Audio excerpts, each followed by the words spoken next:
ngomongake yen waton kae bisa nglangkahi wae ku pancen.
Sinajan kaya ngopo aku arep budidaya piye carane supaya aku sukses.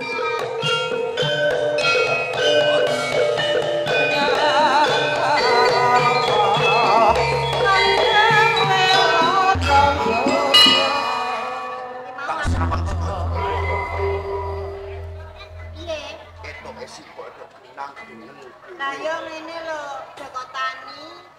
Aku ki ngrasake biyen aku isih bapakmu isih uripku ora ono kurang kandang pangan sarwa kecukupan.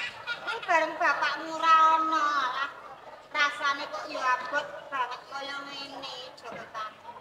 Nek saora-orane sampeyan iki lak ganjar seger waras to. Iya, nek seger waras ki yo iya nek saben dina mangan sarwa kurang rak yo kaya-kaya abot banget. Mbok, sampeyan rasa ngresno. Ora ngresno ki piye? Awit Joko Tani wis nganti akeh dewasa. Lah, aku kepengin golek pegawean. Arep golek gawean? Sediaku kepengin males marang butika-butikane simbok nalika nggo mentah.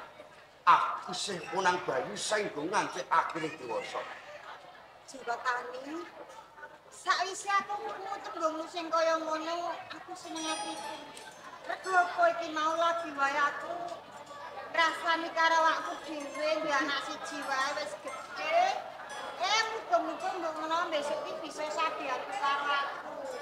Ning nyatane bareng kowe cedak karo Biung, kowe kandha kaya ngono. Aku ya malah seneng atiku. Lah terus karepmu arep nyambut gawe ngendi? Kapeksa aku ninggalake desaku. Kok arep ninggal? Aku ninggalake desa Manding. Sawetara aku mesti bakal putusan karo simbok. Ini lho Joko Tani, lah saka rumangsa kowe cilik kira tau metu kok arep golek gawean terus ngendi? Ya witekke pegawean ning desa kene rak yo angel to, Mbok. Dan wong tani ki yo mung ning sawah tegal ku yo wis. Lah kapan kowe maju? Gone urip iki saora-orane ning kutha gedhe kae rak akeh pegawean. Kejaba kuwi akeh kaweruh. Samembarang ki kanthi niat kang becik. Muga-muga Gusti Kang Akrab Jagat iki peparing. Apa kowe ning warung-warung krungu nak sing kutha kae ana gawean apa Yo mesti wae. Wis nak kaya ngono, wis krungu ndi sing ana pegawean arep golek gawean ya wis. Kok Biar mau ndongake. Simbok. Saka ngomah entuk gawean. sampean rasa kuwatir. Aku ora butuh sangu. Simbok lah ojo kangelan. Goleke sangu aku. Aku mbutuhake sangune simbok mung pamuji. Dongane simbok sing tak jaluk. Anggon lunga kapan? Bisa iki uga. Saiki. Heeh. Kok terus saiki to yo, iki terus piye wis yen kaya ngono aku eling bapakmu ki mau ninggal suku. Ben ana satera yo tak Bapak ninggalke bekas. ninggal pusaka. Pusaka. Ini janjine ki sadurunge dheweke lunga, Heeh. tau kandha karo aku. Bapakmu kandha sok nak anakmu lanang gedhe arep nyambut gawe kok nyangon iku saka sada lanang siji.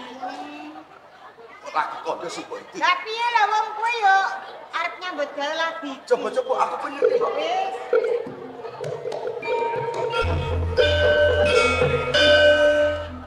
Iki Joko Tani wujude pusaka sada lanang iki. Ala wujute. Ning samumbarang ki kali Bapakmu ya kandha.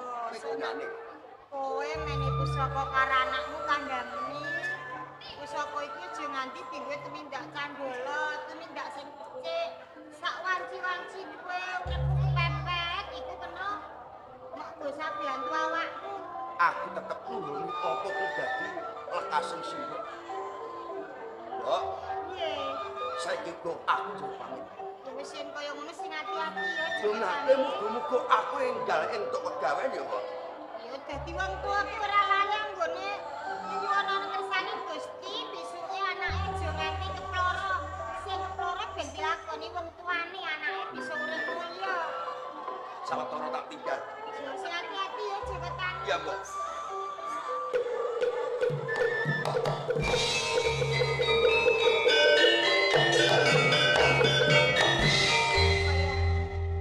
Sapa dhewe ora ngerti ora gelem sabiyantu karo wong tuwa cilaka yen kaya ngono Joko Tani. Uga entuk pegawean le.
sangka Yang kawula sungguh bono ngaturaken sungkem bekti dharma kunjuk wonten sanipun Sang Betari. ya yen kaya mangkono agrage tampan ana pangestu titah ulah sangka Nalindi Sang Betari.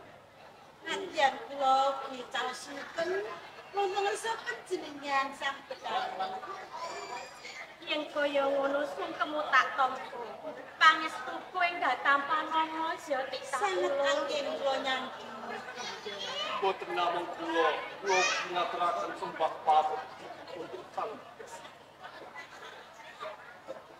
ya tak tampa pangestu kowe enggak tampan ana ya kula sami minangka dadosaken umat kula. Kejawi ingkang saking menika kepareng titah paduka kawula sanga bono sumarambah sagung kawula tasih ing negari Purwocarita. Boten langkung ngaturaken pun ing tanpa pamit. Sasampunipun Sang Betari Sri lenggah wonten negari Purwocarita. Kawontenanipun ngagesang menika tansah sepisan dipun paringi ayem-ayem bagas waras tenepiaken saking sesakit sinaketaken ingkang duka kaping kalih ingkang sami makarya buku para kawula montani pamisaya mina saudagar dagang kula menika ulu pamedal asilipun boten kados saksampunipun Sang Pukulun Betari lenggah wonten ing Purwocarita menika malimpah ruwah ingkang wekasanipun ndadosaken bingahipun para kawula kasih. Mila sepisan malih jejering kula songsong agung ngayomi kawula tasih ing Purwocarita ngaturaken kumpan pun ingkang tanpa pamit Betari. titah ulun sangga bono rumangsa bombong manah ulun mergo sause titah ulun sangga bono kuwi ngandhakake yen to sause ulun mapan ana ing Kraton Purwocarita kasunyatan Kraton Purwocarita kuwi manggihake kabagyan lan kamulyan Mekaten. gemah ripah loh jinang Leres. Nanging kejawi ingkang saking menika Sang Betari. Pranyata saestu pepajipun para nimpuna sarjana sujaning budi. Kahanan wonten ing jagat raya menika mboten wonten ingkang langgeng mangsa kala dumados uwah bijit. Gumlaripun napa? Ingkang kula aturaken kala wau ndadosaken bombong menggahipun negari Purwocarita. Nanging kadadak wonten datenipun perkawis enggal ingkang lujunipun negari Purwocarita kedatengan bangsaning Diyu saking Sendang Gilang sedya lan karepipun badhe ngayunaken Sang Betari. Kula tampik amargi kula ginakaken pawadan-pawadan ingkang matot ingkang sampun dados pepacuhipun Bathara Rajaning jagat menika. Dados menawi satriya menika pikantuk putri. Lah inggih. kuwi pancen bener titah ulun Apsara Apsari, raseksa raseksi. Nah, wonten raseksa kok ngayunaken Betari menika lak ngowahi pepacuhing kodrating Bathara mila kula tampik. Lah kanthi menika ndadosaken perang ageng gekemburan wirahayunipun Purwocarita saged mimpang ing prastawa kula. Salajengipun Betari sirepipun prastawa kula nampi wasitaning Jawata. Sampun ngantos prastawa kala wau pinardawa ingkang dipun sebabaken Sang Dewi Sri lenggah wonten ing Purwocarita sawetawis Sang Pukulun Betari Sri kedah linggar saking negari Purwocarita.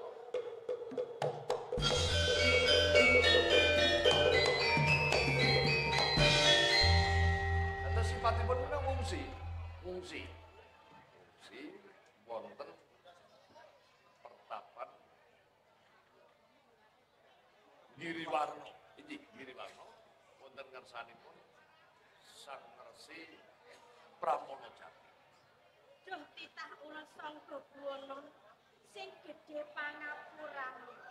Sakwise aku cumandha ana ing kraton Purwacarita, kasunyatan para aksa isih ngayunake kelawan aku. Injih. Nganti para prajurit ana ing Purwacarita padha gosah-gosah ngadepi kredane para aksa kang ngayunake kelawan aku titah ulun. Injih boten. Kula kang sapa kuwi titah ulun Sangga Buwana yen to tetela ulun Sangga Buwana kang supaya aku ngungsi ana ing petapan Giriwarna bakal tak lakoni nanging sadurunge aku temuju ana ing petapan Giriwarna apa ing mengkono ana salah sawijine manungsa kang bisa jaga kawilujengan ulun titah. Oh tamtu. Nuwun, pareng niki sowan.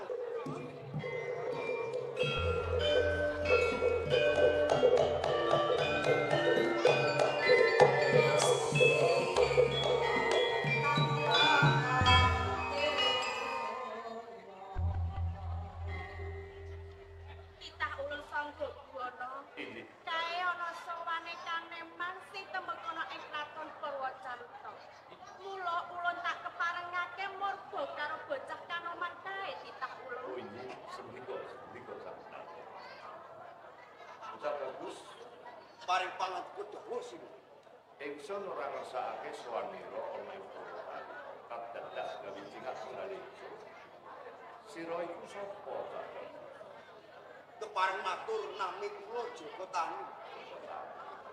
Minjil saking dusun Kepoh Kencana dunungipun wonten ing Dukuh Manding. Nggih, Sedya lan karepmu apa, Joko Tani? kula Mas Lancang mangke minggah wonten ing Pendhapi Agung Negari Purwacarita. Namung kula nuruti dhateng anteping manah. Kula kepengin sanget Dharma Agung. Jiwa lan raga kula tumrap negari wonten ing Purwacarita. Kaya ngono. Ya.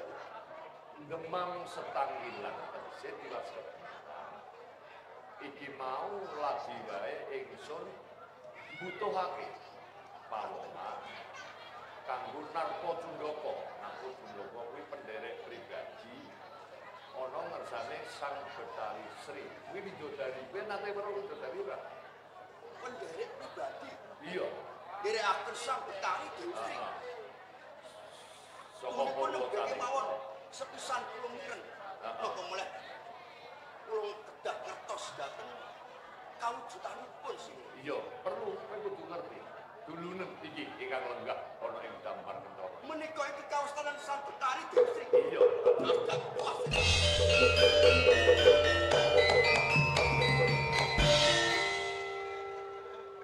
Kowe kena gumun Nggih. Ngantos kula kapingin marang citrane Sang Betari. gumun setahun jemblung serendeng. Nanging Selaminipun gesang nembe sepisan kula mangertos kawujudanipun Sang Betari Dewi Sri. kaya ngono. Dulu kena. Sapa to kang apawak jalu nonton wanita ayu ra. Nanging iki dede tritah sawatah. Nanging iki sawenehe widodari. Ngaten-ngaten. Yen nggonmu dulu tandhe sing batin, kowe mengko bakal kena sikuning Bathara. Jalaran menungso wis duwe judul dhewe-dhewe. Wis tokaken. Jeneng sira ingsun utus nderekake jengkare Sang Betari Sri lumawat ana pertapan Giripura ana ngersane Bapak Resi Pramana. Kowe kudu tanggung jawab. Derekno aja nganti rubeda kang umuh ana ngersane Betari Sri ya. Kula badhe nderekaken lan jagi dhateng jiwa raganipun Sang Betari Dewi Sri. Kaya Kados kula njogo dhateng jiwa lan raga kula. bagus. Sang Betari Sri Titah ulun Sangga Buwana. Anglo Resi Sang Betari Sri mundhut priksa. Apa wis ana pawongan ingkang supaya nderekake tindak ulun kadadak wonten timbulipun kaneman bagus ingkang kekasihipun Nggih menika ingkang kula keparengaken nderekaken jengkaripun Sang Betari Sri tumuju wonten ing Warna. Mula kang saka kuwi titah ulun Sangga Buwana. Dan ini, Aku bakal tumuju ana ing pertapan Giriwarna. injih. Namung dhewe akan Usah-usah jengkar saka Kraton Purwacarita. Kraton Purwacarita manggihake kabagyan lan kamulyan saya-saya gemah ripah loh jirawu. Rahayu.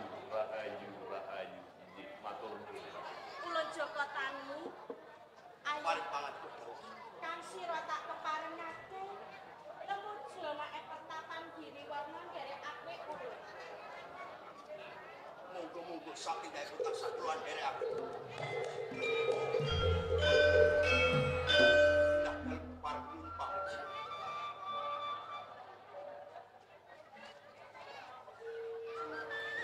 Kakang, monggo latih kumandhang patir.